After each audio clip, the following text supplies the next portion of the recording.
আমরা মনে করি যারা মূর্তি পূজা করে তারাই শুধু মুশরিক।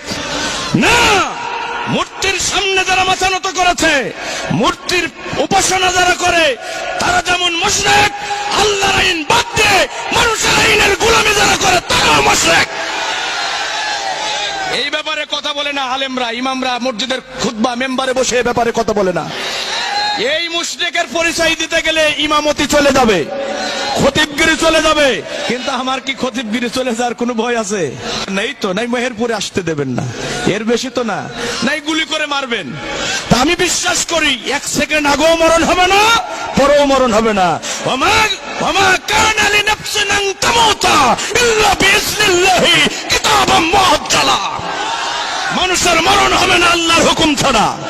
মৃত্যুর সময় ফয়সালা করে রেখেছেন কে? আমার মৃত্যুর ফয়সালা হয় আকাশ থেকে, জমিন থেকে নয়।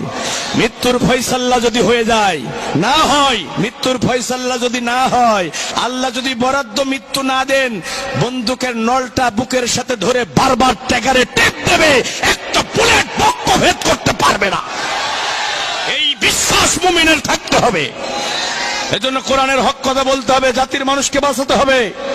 আমার ইমাম খতিব ভাইদেরকে বলছি, ইমামতের পরোয়া করবেন না, কোন বাতিলের চক্রাঙ্গানিকে পরোয়া করবেন না। রিজিকের ফয়সালা করে কে? খাওয়াই কে? আল্লাহ উত্তম রিজিক দাতা। এজন্য ইমামতে চলে যাক, তারপরে জাতির মানুষের ইমান বাঁচাতে হবে। মূর্তির সামনে যারা মাথা নত করেছে তারা যেমন মুশরিক হয়ে গেছে, আল্লাহর আইন বাদ দিয়ে মানুষের তৈরি করা আইন প্রতিষ্ঠান আন্দোলনে যারা অংশগ্রহণ করেছে তারাও মুশরিক হয়ে গেছে। কারণ সেজদা পাওয়ার মালিককে কথা বলতে হবে। এই মাথাটা দিয়ে সেজদা দেবেন কারে? আল্লাহ ছাড়া কাউকে সেজদা দেয়া জায়েজ? যদি সেজদা দেন তাহলে আপনি শিরিক করলেন। এটা বড় শিরিক না ছোট শিরিক? শিরকে আকবার। এ ভাই, যতগুলো কারণে মানুষ কাফের হয়ে যায় তার মধ্যে 1 নম্বর কারণ হলো আল্লাহর সাথে শিরিক করা, মানে শিরকে আকবার। আমার লেখা বই আছে না, ঈমান বিনষ্টের কারণ, পড়েন নাই আপনারা? 1 নম্বর কারণ হলো আল্লাহর সাথে শিরিক করা। আল্লাহর সাথে গোটা দুনিয়ার উলামায়ে কেরাম এ ব্যাপারে একমত, কেউ যদি শিরকে আকবার করে সে আর মুসলমান থাকে না, সে কাফের হয়ে যায়, সে বেঈমান হয়ে যায়। ভাইরা আমার, সেজদা পাওয়ার মালিক আল্লাহ। আল্লাহরে বাদ দিয়ে, আমি সেদিন নতুন মদনাডাঙ্গায় বলেছিলাম এ ব্যাপারে দীর্ঘ সময়, আল্লাহরে বাদ দিয়ে মূর্তির সামনে মাথা নত করলে যেমন ঈমান নষ্ট হয়ে যায়, লোকটা কাফের হয়ে যায়, মুশরিক হয়ে যায়, অনুরূপ ভাবে আইন দেওয়ার মালিককে আলা লাহুল খালকু ওয়াল আমরু। আল্লাহ বলছে সাবধান সাবধান, সৃষ্টি যার আইন চলবে। কথা বলতে হবে মেহেরপুরের মুসলমানের, আকাশের স্রষ্টাকে, জমিনের স্রষ্টাকে, গ্রহ নক্ষত্র তারকারাজি সৃষ্টি করেছেন কে? এখানে রাজত্ব চলবে কার? কোন ব্রিটেন কিংবা আমেরিকার রাজত্ব আমরা মানি না, দিল্লি কিংবা ওয়াশিংটনের আইন আমরা মানি না। আমি আল্লাহর গোলাম, প্রতিদিন ফজরে, জোহরে, আসরে, মাগরিবে, সাথে হবে তাহাজ্জুদে যে মাথাটা আল্লাহর কাছে নত করেছি, আমার এই মাথা দুনিয়ার কোন জালেম স্বৈরাচারের কাছে নত হতে পারে না।